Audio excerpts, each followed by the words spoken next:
kamusta ikaw? Di ako talad sa Balay de Lula, naglago-lago. It is a short reminder to you, and of course, advice man.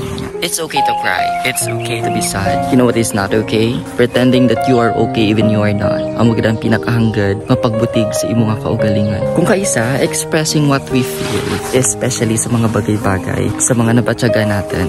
Okay lang, YT malain. Ang problema lang kung kaisa nga nag-exist is ang tao nga sugidan mo, ang tao nga pautwasan mo. You need to choose wisely, especially sa mga tao nga pwede mo sugidan ka problema mo. Tao nga dyan para kanimo. Tao nga willing maging shoulder to be leaned on. Ang kaisa abi, mas hanggad pa ang problema nga matuga ka mga tao nga ginsandigan mo, kaginasarigan nga abi mo dyan permi sa kabuhi mo. Kaysa sa problema mo, gin pautwas ka nanda. Ang nami mo himuon, ang maging wais lang sa pagpili ka mga tao nga sugidan mo. Maging wais sa mga tao nga pwede mong pautwasan ka mga problema mo sa kabuhi. As what they have said, there's nothing wrong in expressing your feelings. There's nothing wrong in telling yourself that you are not okay.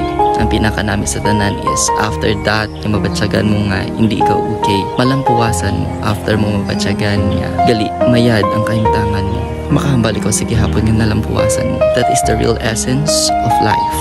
Ang makapagutwas ikaw, maganhagan ang imo na batyagan, kag may kasulhayan. That is the most important thing na dapat mo tandaan. With love, Sir Ronnie. God bless you.